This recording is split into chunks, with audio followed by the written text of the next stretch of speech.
Recuerda que puedes escuchar este audio horas antes de su estreno y sin publicidad, suscribiéndote en cesarvidal.tv.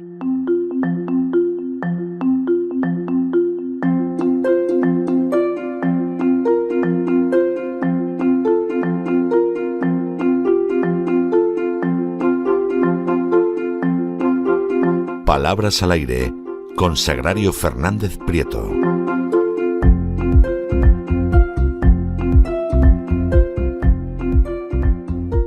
Estamos de regreso para la segunda parte de ese programa doble y sesión continua que todos los lunes en La Voz dedicamos a la cultura hispánica. Tuvimos ya la primera parte con don Lorenzo Ramírez, que se queda siempre un ratillo para ese Así fue España. Hoy hemos llegado hasta la muerte de Almanzor e incluso la de los hijos. Nos hemos quedado al borde del estallido del Califato de Córdoba en eso que se conoce como la fitna que daría lugar a los reinos de taifas. En fin, nos despedimos de Almanzor después de bastantes semanas, pero el personaje era de una enorme relevancia. Y ya saben que después de ese Así fue España, después de ese paso por la historia de España, lo que hacemos es que a continuación nos vamos a la lengua española, que es el mayor legado que España ha dejado al acervo común de la humanidad. Y ahí, para enseñarnos cómo hablarlo correctamente, cómo escribir correctamente el español, tenemos las palabras al aire de doña Sagrario Fernández Prieto.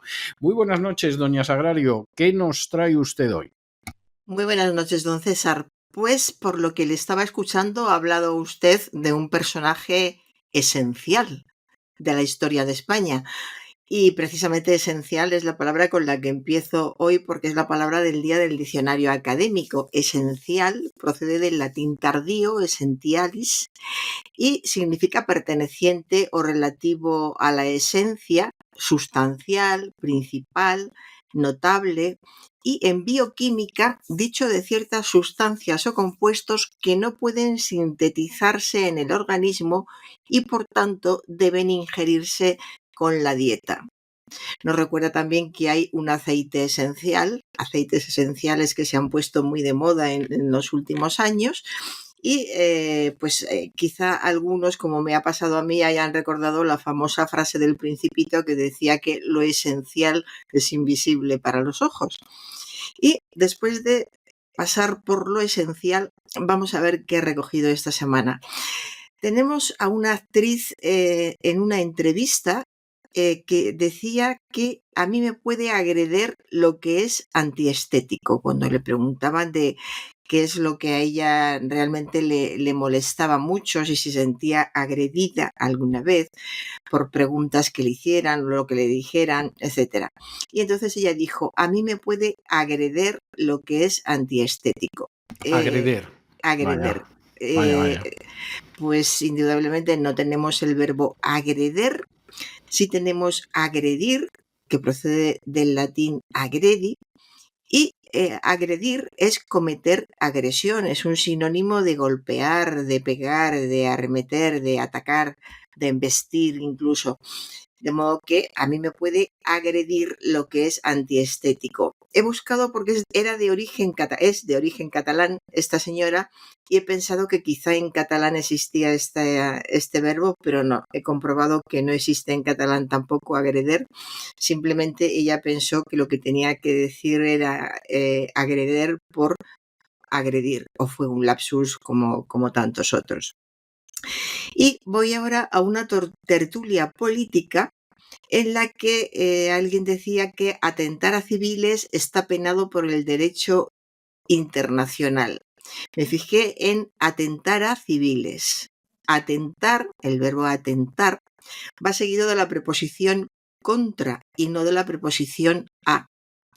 Como indica el diccionario panhispánico de dudas, atentar con el significado de cometer o constituir un atentado contra una persona, una cosa o una ley o principio, es un verbo intransitivo que se construye con la preposición contra y no es adecuado el uso de a para introducir el complemento. De modo que se debe sustituir esta a por contra. Atentar contra civiles está penado por el derecho internacional. Y continúo con, hay un problema importante de preposiciones. Me gustaría comentarlo con más gente. Se me ha ocurrido una persona hoy, a ver si conecto con ella, una persona bilingüe que vive entre estas dos posibilidades del castellano de aquí, el castellano de allá y el inglés, y a ver por qué cada vez se utilizan peor las preposiciones cuando se habla en español. Porque lo he comprobado con algunas personas que Porque entienden. muchas se copian del inglés. Claro, claro. Entonces hay toda una serie. ¿Y desde cuándo? Bueno, se supone que cada vez hay más gente que habla inglés o medio habla inglés, y puede ser eso, pero claro, cada vez se está alterando más el castellano. Pero en fin, vamos a centrar. Totalmente. Y Sí, bueno, vamos a ver, y las preposiciones se nota mucho, entre otras cosas, porque las preposiciones no son iguales en los distintos idiomas. Es decir, claro, uno empieza a hablar en francés y entonces pues piensa que par es el equivalente a por y sí. pour es el equivalente a para, por ejemplo, Mm, y entonces va traduciendo del español al francés, pero traduce mal, simplemente expresa en francés la estructura española. Te pasa en inglés, en alemán y en ruso es endiablado, porque ahí ya no hay ningún parecido y además son lenguas declinadas, con lo cual los errores todavía se multiplican más. Pero en el caso del inglés, que bueno, es bastante parecido, como pasa con el francés o el italiano, sin embargo, no siempre lo es y hay muchas expresiones con preposición que no son iguales en español. Y sí. entonces la gente traduce simplemente del inglés. Por ejemplo, nosotros pagamos una casa en español, Mm, pero en inglés pagan por una casa.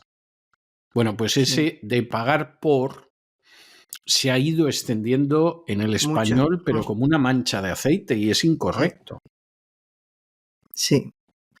Muchísimo. Y así muchas más. Pues bueno, lo que traigo hoy son expresiones como temas a discutir, problemas a resolver, Por ejemplo, cuestiones a tener en cuenta, que se construyen con la estructura sustantivo más a más infinitivo. Son calcos del francés, en este caso, del francés, y deben evitarse. Y en su lugar hay que utilizar expresiones con las preposiciones por y para o con el relativo que. Es decir, tenemos temas para discutir, problemas por resolver y cuestiones que hay que tener en cuenta.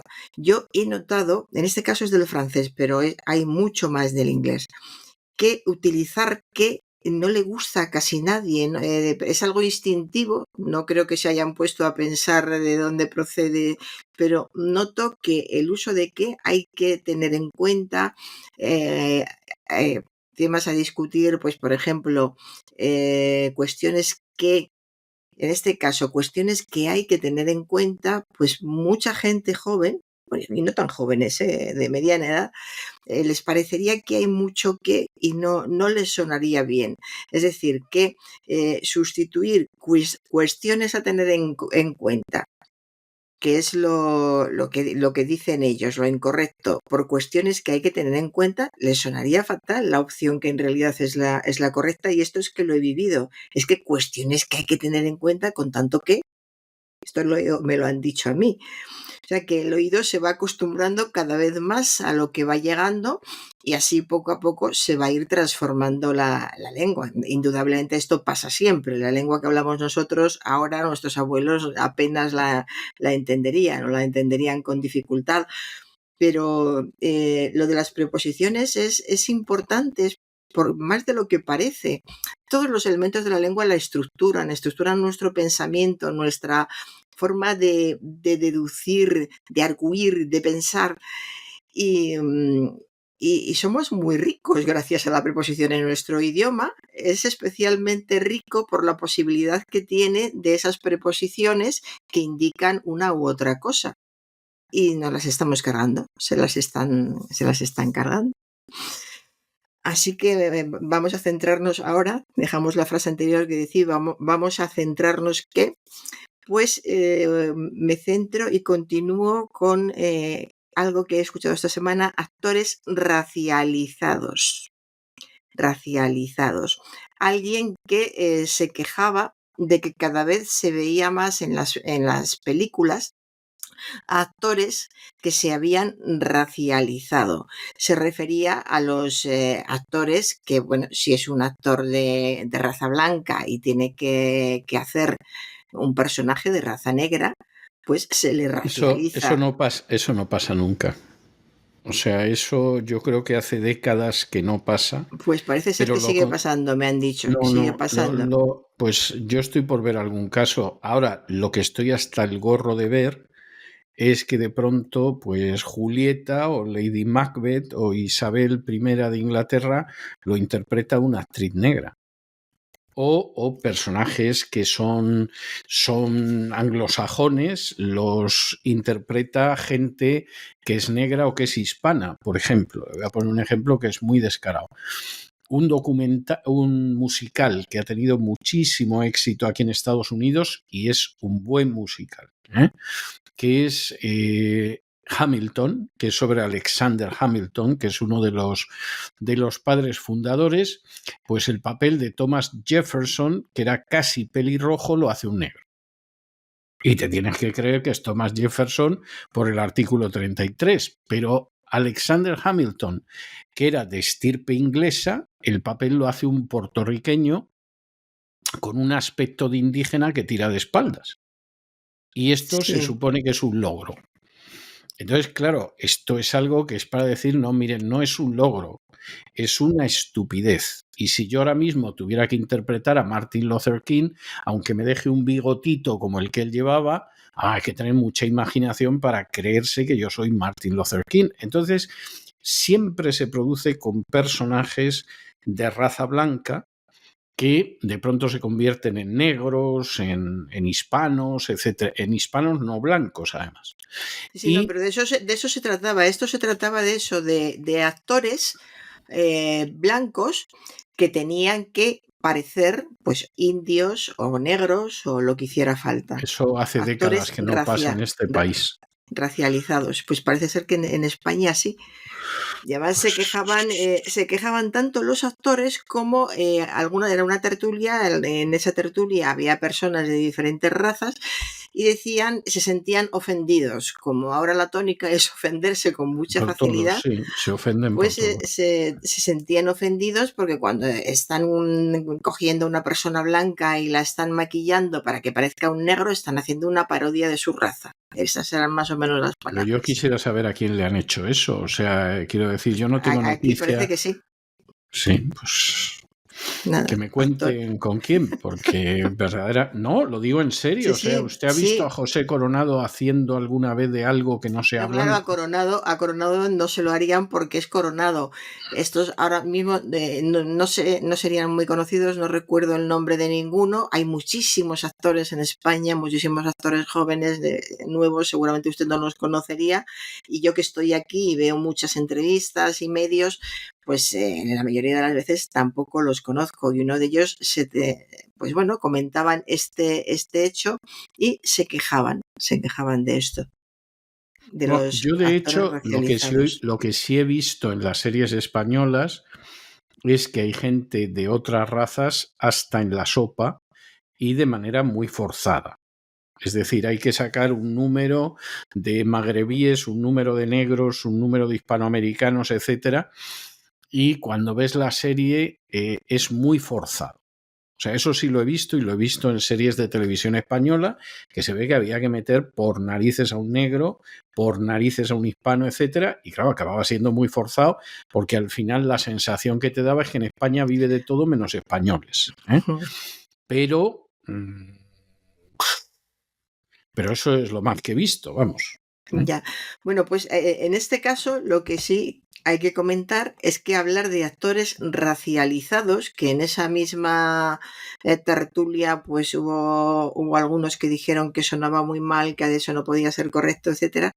Estos términos, como uso en cuanto al uso del español, son adecuados. El verbo racializar proviene de un anglicismo que según la Real Academia se usa con significados como dar una interpretación racial a algo o clasificar o identificar algo o a alguien en función de su pertenencia a un grupo étnico. De modo que, dejando aparte lo que nos parezca este hecho en sí, en cuanto al lenguaje, el término racializar, que en esa misma entrevista y en ese coloquio con varios actores se quejaban del hecho y de la palabra, decían que esto de racializar, que era absurdo, que no tenía sentido, que se lo habían inventado, seguramente ha salido ahora, claro, porque ha sido ahora, en esta época, cuando ha sido necesario. Pero es correcto, hablar de actores racializados es correcto. Otra cosa es que nos guste cómo y por qué lo hagan. Y ya continúo, don César. Vamos a ver, sobre los proyectos de decoración de una vivienda, la diversidad de narrativas es muy grande. Estoy harta, don César, harta de oír hablar de narrativas continuamente. De relato, pero es que ya se están creciendo. Empezaron por los relatos y ahora van por las narrativas. Dentro de poco iré en el metro y dirá, es que la diversidad de obras completas es apabullante. Es increíble. Pues la gente habla de narrativas y es curioso cómo personas que nunca te esperarías, por edad, incluso por nivel cultural, no pertenecen a este tipo de discusiones, de términos, no son suyos, son ajenos, pero se incorporan con una facilidad impresionante. ¿Por qué? Porque los están escuchando mucho. Todos vemos mucho la televisión, escuchamos la radio. Incluso aunque no lo hagamos, pues vamos por la calle, escuchamos conversaciones, y que es fácil escucharlo, se va pegando, y narrativa gusta mucho, relato también, es verdad, pero lo de narrativa está gustando mucho. La diversidad de narrativas es muy grande. Fíjese que estaban viendo la decoración de una vivienda muy, muy grande, una casa impresionante. Le preguntan a un arquitecto o decorador, no recuerdo qué era, que le parecía lo que estaban haciendo, y dice, la diversidad de narrativas es muy grande. Un decorador debe tener sus términos apropiados para dejar la narrativa para otros que lo tenemos más cerca, ¿no? Pues nada, la diversidad de narrativas es muy grande. Narrativo es lo que pertenece a la narración, es un género literario. Narrativo es la habilidad o destreza en narrar o en contar algo. Tiene gran narrativa, que esto tampoco lo diríamos ahora, tiene gran narrativa, es correcto, pero nosotros estamos acostumbrados a escuchar, tiene gran inventiva, tiene gran facilidad de palabra, etcétera. Y entonces podrían haber dicho algo de esto, la diversidad de narrativas es muy grande, no, mejor tiene gran narrativa, imaginemos que habla de una casa, pues la casa tiene proyectos de decoración muy grandes, proyectos de decoración estupendos, tiene puntos de vista novedosos, etcétera. Hay muchas formas de decirlo, pero insisto, es que narrativa se queda. Vamos a hacer un ranking de las palabras que gustan, las que se van a quedar, luego comprobar si dentro de un año se han quedado, pero vamos, narrativas ya está aquí. Continúo con un presentador de un debate de televisión. Primero de nada les pondremos en antecedentes. Para variar, lo del primero de nada, sí. Sí, además yo ya pensaba que lo estaba escuchando menos últimamente, pero no. Primero de nada, en vez de decir antes de nada, en primer lugar o para empezar. Un reportaje de televisión en un lugar del norte de España. Tenemos pinchos de hace más de 100 años. ¿Cómo pueden estar los pinchos? Esa fue la cosa. Que cuando este señor dijo tenemos pinchos de hace más de 100 años, el periodista de televisión que le estaba entrevistando, los que estaban por allí, pues todos dijeron más o menos lo que ha dicho usted. Claro, es evidente lo que quería decir, pero también es evidente lo que dijo. Sabemos que quiere decir que están haciendo los mismos pinchos desde hace más de 100 años. Pero por eso de la economía lingüística, que no es ninguna tontería, siempre se tiende a decirlo de la forma más corta posible. Entonces, ¿qué dijo el hombre? Tenemos pinchos de hace más de 100 años. No vea, don César, qué pinchos en San Sebastián. ¿Qué pinchos tienen en San Sebastián? Sí. Es que te daba hambre solo un recorrido por la barra de la cámara y ya tenías hambre para toda la semana.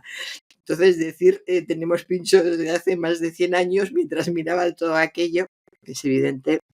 Tenemos pinchos, algunos serán, porque encima no serán todos, algunos serán muchos, son nuevos, innovan muchísimo. Tenemos pinchos desde hace más de 100 años. Y voy ahora a un presentador de un programa de televisión que le hice a un invitado. Esto también es de hace tiempo y parecía que ya no se decía, pero mire, ha vuelto. Dice el presentador, lo has explicado cristalino. Yo hacía tiempo que no escuchaba esto de cristalino, que además recuerdo que cuando se empezó a decir parecía que era broma, que imitaba a unos cómicos en concreto, y luego ya se dijo durante mucho tiempo. A mí me parecía, bueno, yo había dejado de escucharlo y lo escuché el otro día en un programa de televisión a un invitado. Cristalino es una de las partes del ojo, fundamental para tener una buena visión, y sabemos que un adjetivo debe acompañar a un sustantivo, de modo que lo has explicado de forma cristalina o lo has explicado claramente. Así es como se debería decir si se quiere utilizar algo que tenga que ver con el cristal o cercano al adjetivo cristalino. Y ya, don César, vamos a hablar de alguna expresión. Yo hoy he pensado en una que a mí me ha recordado al colegio, a la clase de gimnasia, porque es decúbito prono y decúbito supino.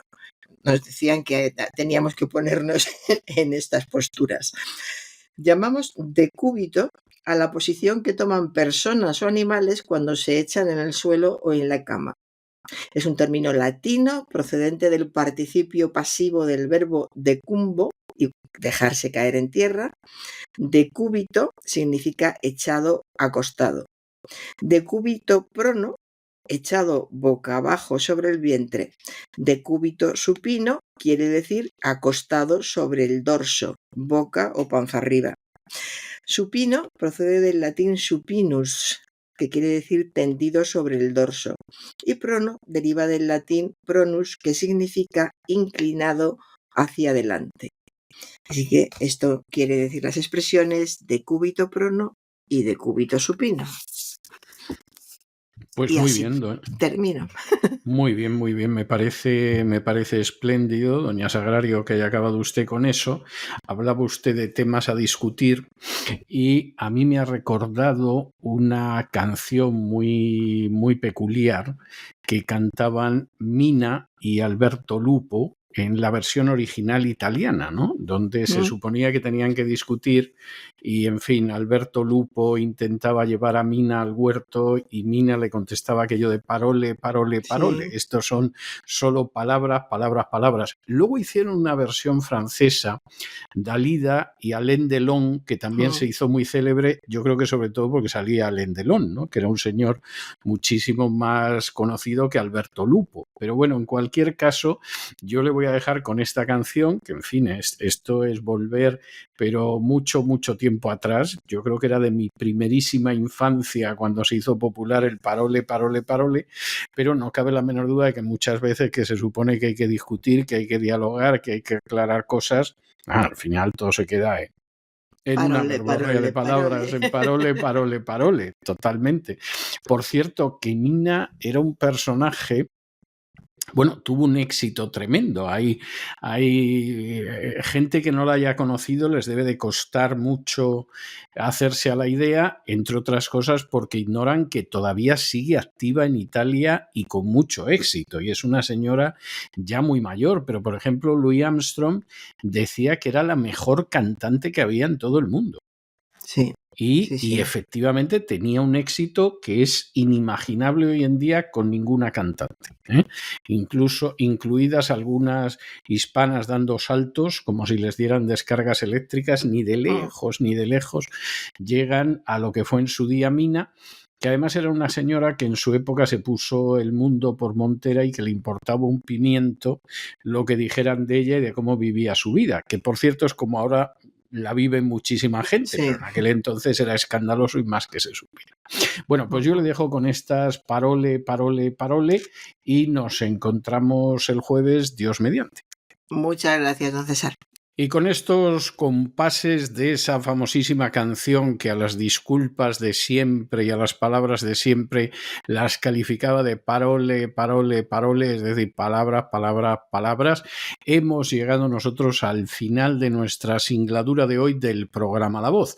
Esperamos que lo hayan pasado bien, que además se hayan entretenido, que incluso hayan aprendido una o dos cosillas útiles, y los emplazamos por ello para mañana, Dios mediante, en el mismo lugar y a la misma hora, y como siempre nos despedimos con una despedida sureña. God bless you.